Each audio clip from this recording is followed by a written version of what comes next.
আজকে কৃষি ফার্ম শ্রমিকদের এই সমাবেশে আজকে ঢাকা থেকে আগত কৃষি ফার্ম শ্রমিক ফেডারেশনের সভাপতি, সেক্রেটারি এবং বিভিন্ন ফার্মের নেতৃবৃন্দ ও শ্রমিক ভাইয়ের আমার, আমি খুব বড় একটা বক্তা না, আপনাদের মতোই পাফাটা লোক।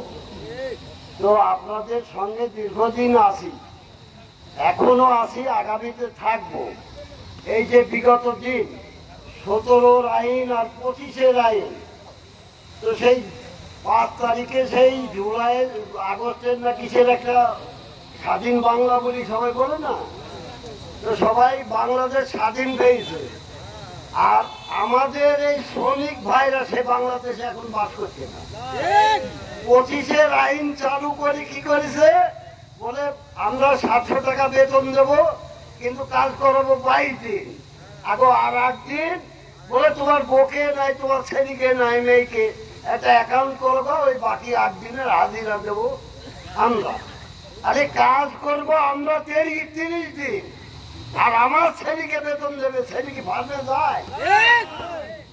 আমি কাজ করলে যখন আপনি হাজিরি দেন, না করলে দেবেন না, তাহলে আমি 30 দিন কাজ করি, 30 দিনই দেওয়া লাগবে।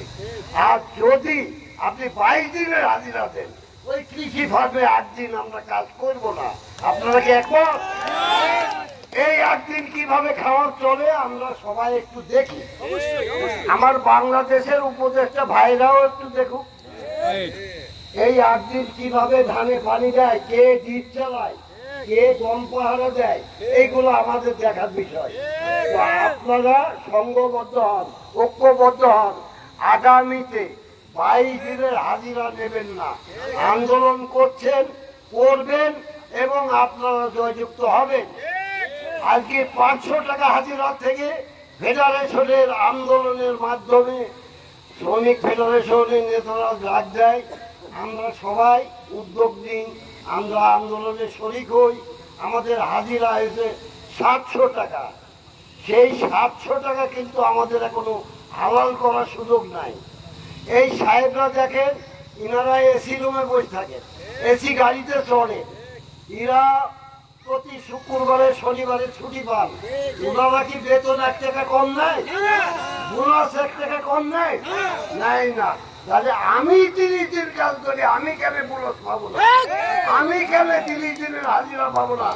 তাই বন্ধুগণ, ফেডারেশনের নেতৃবৃন্দ এসেছে, ওনারাই আমাদের দিক নির্দেশনা দেবে কি করতে হবে। আমাদের আন্দোলনে যেতে হবে না ফার্মে আমরা স্ট্রাইক করব। আমরা যদি আমরা এইভাবে ওদেরকে কাজের সঙ্গে সহযোগিতা করি, তাহলে কিন্তু আমাদের ন্যায্য দাবি থেকে আমরা বঞ্চিত হব। নাকি দেবে? দেবে না। আপনি কাজ না করে কোনোদিন একটা হাজিরা পেয়েছেন? পাননি, পাবেনও না। আর ওনারা যদি বাসায় বসে চাকরি করে, বেতন ঠিক 30 তারিখে চলে যাবে, তাই না? তাহলে আজকে আপনাদের দিক নির্দেশনা দেবে কে? আমার আজিজ ভাই, আমার সরোয়ার ভাই এসছেন, তিনারা টেকনাফ থেকে তেঁতুলিয়া পর্যন্ত বেড়ায়। এরা এই শ্রমিকের সুবিধা অসুবিধার কথা ওনারা শোনেন, জানেন, ওনারাই আপনাদের বলে দেবে। তবে শুনেছি 30 দিনের কাজ সম্ভবত নাক মুখ একটু বেরিয়েছে, প্রজ্ঞাপন জারি হয়নি হয়তো। আর এই যে আর একটা কথা এসে 58 বছর বয়স হয়নি তাকে বাড়ি যেতে হবে। ওরে বাবা, আমি 14 বছর থেকে তোমার ধান লাগাচ্ছি, ধান নিয়ে আসি, ধান ঘরে তুলে দিছি, বৃষ্টি আসলে তুলছি, ঢাকছি, আর তুমি এখন বলছো 58 বছর, এখনো 2.5 মণি বস্তা আমি তুলতে পারি। তা আমি কিসের 58 বছর বয়স? আমি কাজ করব, আমাকে হাজিরা দেবে, কাজ করব না হাজিরা দেবে না। বিধায় আপনারা এখনো বলছি, আপনারা সংঘবদ্ধ যদি থাকেন, এই আমরা আপনাদের ক্ষতি করতে পারবে না। আপনাদের এই 30 দিনের হাজিরা পাবেন এবং 2টো বোনাসও পাবেন। আবার কি এই 58 বছরের লোকও এই ফার্মে কাজ করবে।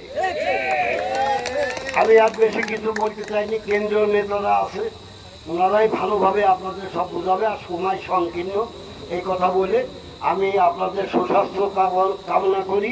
আমার জন্য একটু দোয়া করবেন। আল্লাহ হাফেজ।